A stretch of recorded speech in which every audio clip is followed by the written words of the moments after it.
Hello, this is Acceptable Madness. My name is Scott McKinney, and this is the podcast for depressed people. What I wanted to talk about today is going to be potentially more helpful for people that live and interact with people that have depression than it is people that actually have depression. Now, I think it'll be helpful for both, don't get me wrong, but I think it'll help to shine a little bit of light on the fact that so I personally, I have depression. I have a podcast where I talk about my reactions and understanding of different things that go on within my brain.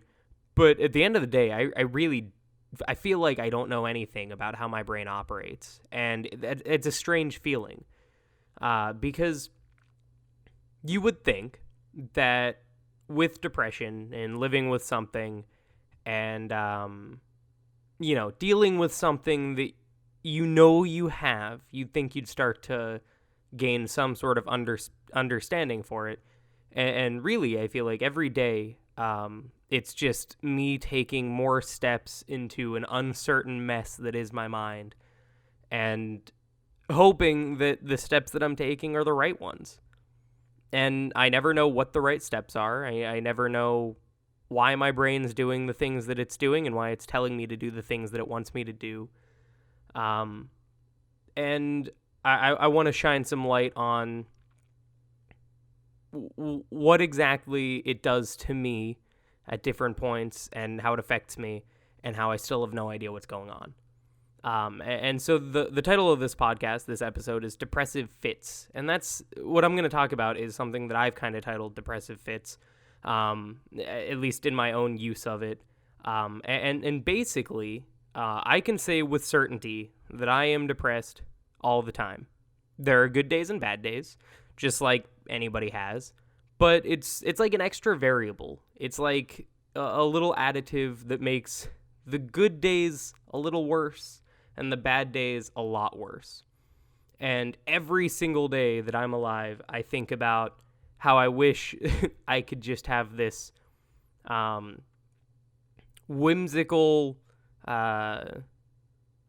this happiness, this easy happiness, this whimsical kind of ignorance that that my brain doesn't let me have. I would love to wake up every day and, go into work, and whether it's a good day or bad day, just come home at the end of the day. And I'm not saying that all of my happiness is based off of work, because it's not, very clearly, but I want to be able to have something go wrong in a day and not have my thoughts immediately start attacking me or something like that. And it's weird, and I feel like, I don't know, I feel like I've been vague so far up to what a depressive fit is, but it's something that's hard to explain, which is why it's hard to make an episode about it, but it's also why I feel like it's imperative to make an episode about it. And so, like I said, I've called them depressive fits, and what I think they are these random times where your depression decides to just attack you for no reason and just make you more upset and sad than you've been in a while. And a lot of the time for me, I don't even realize it's happening until it's been going on for like a week straight, and I start to realize that there are changes within me. So one of the first changes that I see whenever I'm particularly depressed is my motivation for my hobbies and passion projects just goes so far down that it's ridiculous, where I have no interest in doing anything besides the bare minimum to survive. And I say that, and you'd think that that's like, okay, well, if you're aware that you have no motivation, wouldn't you be able to understand that at that moment your brain's just messing with you and trying to make you more depressed? But it's not that simple, because it's like this linear decline in motivation. So let's say today I'm feeling perfectly fine, and then tomorrow is the beginning of a depressive fit. Tomorrow, if I don't want to get up and be productive and sit down and work on the book that I'm writing or something like that, if tomorrow that happens, then I can very easily blame it on, I'm just not up to it today. I didn't get enough sleep last night. I can't think of anything creative there's plenty of reasons why being productive one day and then the next, it's much harder. And there are some days where I blame it on, well, I did a lot yesterday, so, I earned this day off. And sometimes that's true, and other times it's just kind of my brain telling me that that's what I'm thinking. And then, day 2 comes around and I'm still not feeling very motivated. And it's like, okay, well, maybe I'm just having some sort of writer's block or something. And maybe I'm just having a hard time being creative. Again, maybe I didn't get enough sleep last night. I am feeling pretty exhausted today. I don't know what the problem is, but I'm just going to take another day for me and then relax a little bit. And then day 3 comes and it's more of the same thing. And then day 4 comes and it's more of the same thing, but I'm a little bit aggravated with myself because why haven't I been able to gain the motivation and why haven't I been more passionate about the stuff that I'm excited to work on? And why have I been so distracted recently? And so many other things. And then day 5, 6, and 7 come and it's the same thing. And it's just this steady decline of motivation in the stuff that I care about. And then I hit day 7 or 8, and then I realize, oh, wait, it's not that I'm just not interested in it right now, and it's not that I don't want to be doing these things. It's the fact that I am exhausted for no reason, and all of my thoughts are going to basically depression. All of my time and thoughts are going to it. I start thinking about what sucks about my life, and I start thinking about the fact that nobody should like me, and I start thinking about all the reasons that I as a person shouldn't exist, and it always goes to suicide. I've never been one for self-harm. I've never cut myself. I've never I've never gone to drugs or really alcohol as some kind of distraction or anything like that.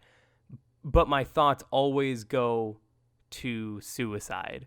And more than I would like to admit, it's very honestly been on the table and been something that if I didn't think about the repercussions more, then I may have followed through with it.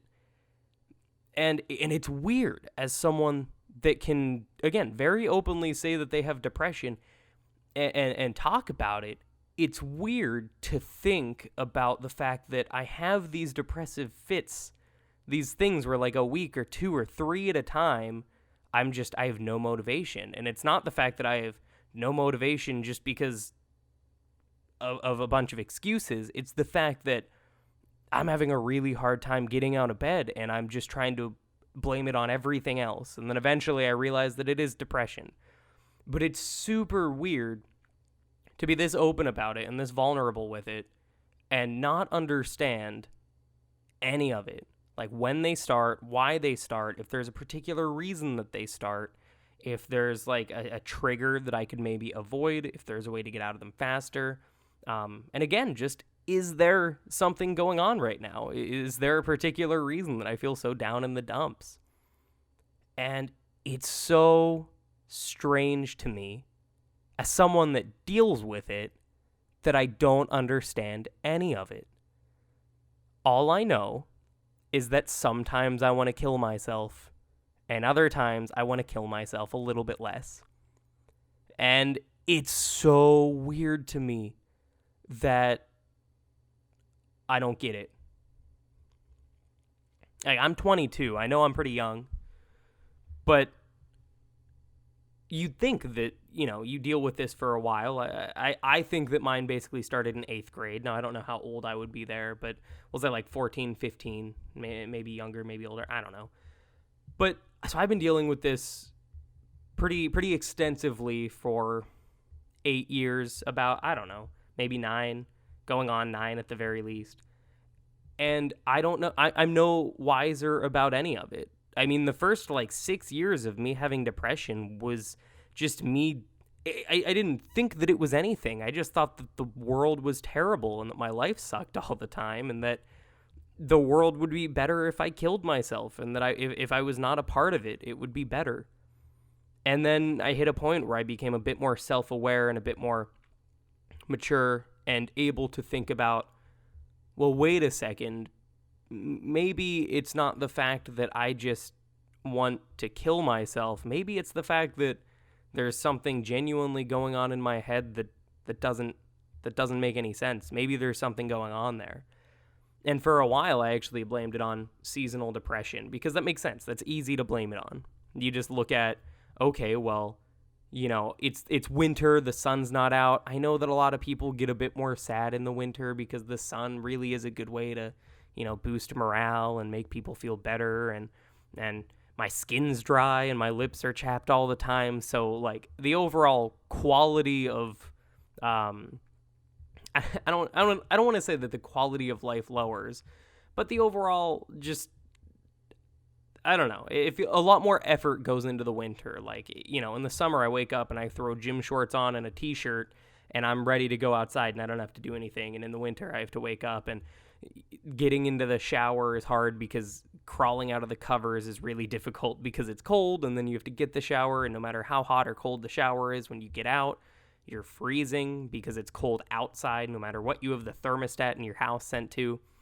And it just makes everything a little bit harder. Like in the summer, you get out of the shower, you just had a whatever temperature shower, and you get out, and it's easy. You just step out, you dry off, you get dressed, and there's no problem. And then in the winter, you have to do all these other things, and you're freezing half to death for some of it. And so for a while, I blamed it on that. And that was mostly in like college. And I don't, looking back now, I don't think that any of it had to do with seasonal depression. I'm not saying that I don't believe seasonal depression exists. I'm saying that I don't think that was the case for me.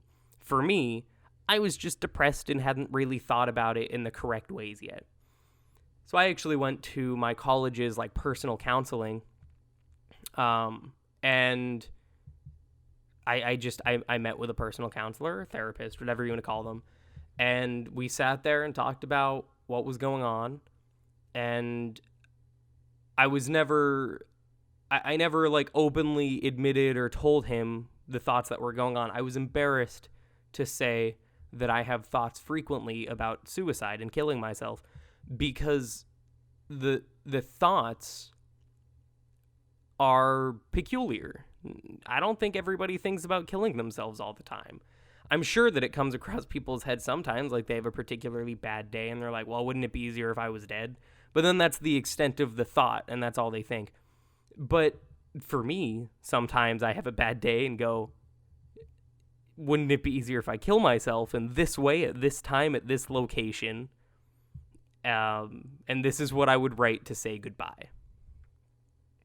And so going to personal counseling and realizing that, okay, well, I have this thing called seasonal depression, and then the summer comes around, and then I'm the same exact level of depressed that I was in the winter. Eventually I wised up to it and was like, well, maybe it's not just the fact that I don't get enough sunlight. Maybe it's the fact that my brain is not perfect. And that was kind of a wake-up call for me. But like I said, and this whole conversation right now is just because I don't understand my brain, and it's confusing. And it's like, it feels like if I was like a major internet company or like tech company like Apple or Google or something, like to make sure that their products never get hacked, they constantly have to be making some software, and they constantly have to be programming to make sure that their internet security is up to date and that people are not going to hack it, or not going to hack it very easily. And that's kind of what it feels like for my brain, where I'm constantly trying to figure out what's happening in my brain so that I can understand it and try to live a better life and enjoy more of it. But my brain is constantly working against me, trying to figure out more effective ways to make me depressed without me understanding it. So, there are some days where I'll wake up and I'll feel perfectly fine, and then randomly at some different part of the day. Now, I don't know if this is just me with some other mental illness or if this is just what goes with depression, but there will be a random time at like, I don't know, say I go to work and I have a perfectly fine day at work and I get home and then like 7 o'clock rolls around and then all of a sudden I'm just sitting there like watching TV or writing and then I'm just pissed off. I'm just fucking mad out of nowhere. Or sad, and I just hit this thing where it's like I'm just sitting there watching TV and then it's like, well, I should probably just go to bed now because my energy is gone. I don't want to eat. I don't want to talk to anybody. I don't want to do anything. And then that's my mood for the rest of the day. I don't know if that's like bipolar. I really don't, because it's so hard to understand what's going on. And I hate to just keep, and I'm not saying this isn't the case, but I hate to just keep throwing different definitions or classifications at myself, because no matter how you're classified, whether you've been diagnosed with some sort of mental illness or not, it's not going to change anything. All that really does is that kind of gives you the openness to, if you're interested in taking some sort of medication for it, then you probably can. You could probably go into your doctor and say, I've been having suicidal thoughts. Can I get an antidepressant? And they're inclined to go, yeah, that makes sense because we don't want you to kill yourself. But, I could be bipolar. I could be depressed. I could have severe anxiety. I could have so many different things, ADHD, whatever it may be. And it's all based on, and none of that really, the definitions to me just really, they don't matter too much. They're good for helping you get a baseline, but they're not necessarily good for much else, because I don't necessarily think mental illnesses are the end of the world. I like to think that there's a lot of positivity in them, even whenever they become very difficult. So, like, I'm aware that I struggle with depression, and what I do with that knowledge is work constantly to figure out what can make me happier. And if I'm lucky, I can make some other people happier along the way. And it's constant experimentation. And I never know what's going to work, and I never know what's going to fail. But it's really weird. And again, this whole episode is all about depressive fits, but it's so hard to explain these to people with depression and without depression, because they don't make any sense to anybody. There are times when I randomly feel just absolutely terrible. I don't want to get out of bed. I don't want to work. And I sit there with these weird thoughts about, how am I even supposed to function in modern civilization and society?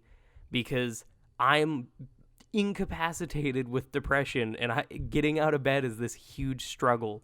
And the thought of going and talking to my coworkers on a given day, whether I like them or not, is just horrifying, because it means that I have to keep going. I'm not ready to do it at that moment.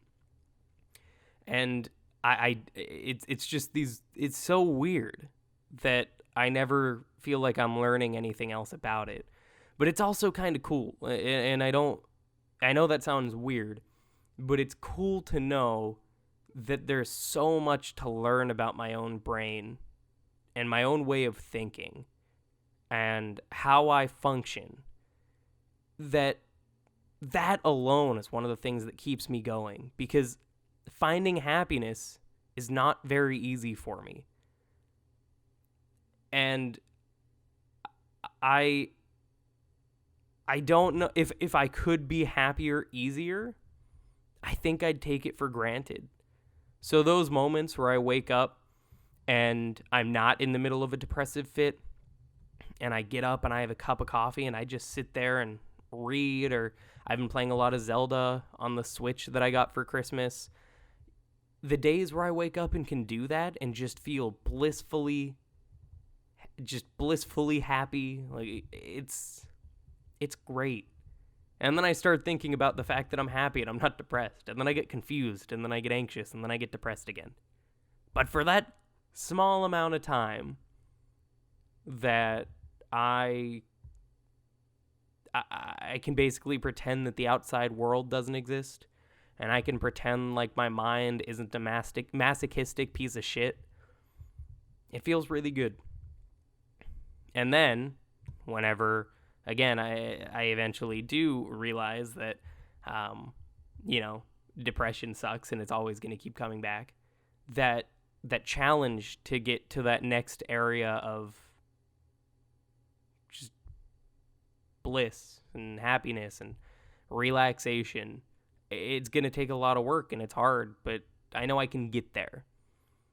And I know that I don't always want to work for it, and I know that you won't either, because working for something that seems like it should be so easy and just, like it should just come naturally, and having to work for that is so weird. Like Michael Phelps works really hard to win 8 Olympic gold medals, and that makes sense because he has to put in a lot of time to become the world's greatest swimmer.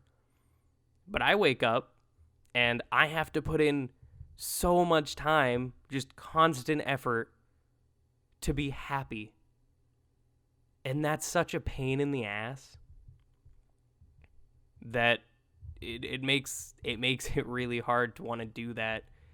But again, there are some upsides where the moments where you can just find some bliss and happiness are worthwhile, and they make that fight worth it, because being happy is such a hard thing to do anymore, whether you're depressed or not, or being truly happy and getting to that point in your life where you're comfortable admitting that and saying that you're happy and not stressing about it too much. If you can ever hit that point, even for like a minute, then the next 60 years of fighting to try to get back there, to me, in my opinion, are worth it. And I hope it's worth it to you too, because those moments of happiness make the other time that you're around worth it.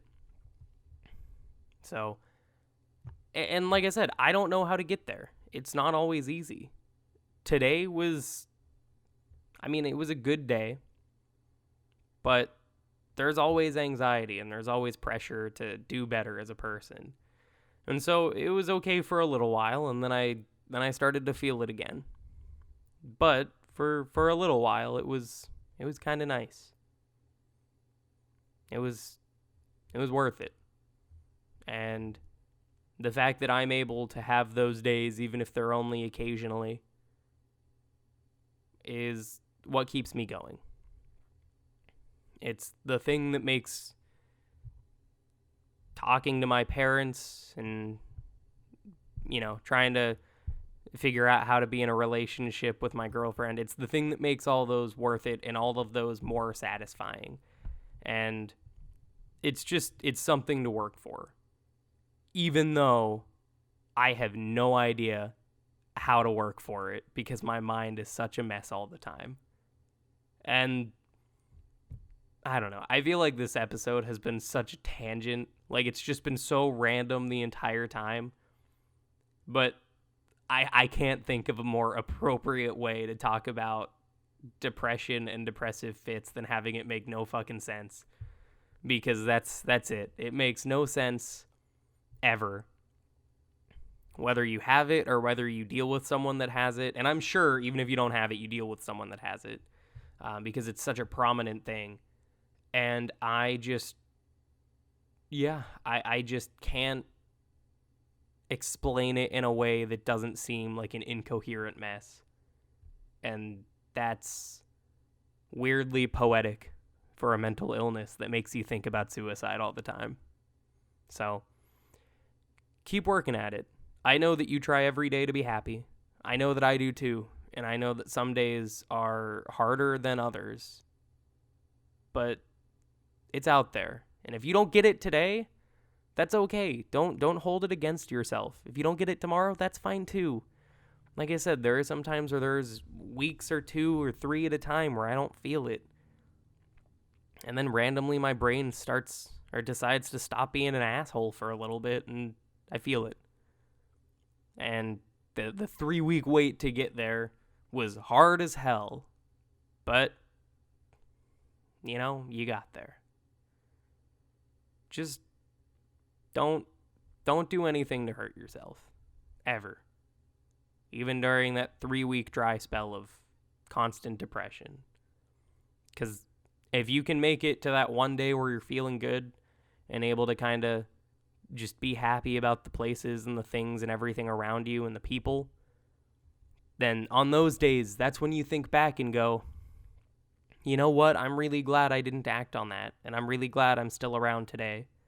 And I'm really glad I have these people in my life. And even if you don't have a lot of people in your life, I'd be glad that I have the option to go and meet those people or get out there and try to make friends. And then you have another shitty 3 weeks. But for those 3 weeks, you can look back at that day or two or a few or hopefully longer, just that time of bliss and happiness where you can think back and go, I'm glad that I've never hurt myself, and I'm going to keep doing that even whenever it gets tough. So just know that even if you don't have the most amazing support system, that I care and that I'm around if you ever need to listen to anybody talk about their own problems. So just know you're not alone out there. I wish you the best. And I hope you feel happy soon. So, thanks. Bye.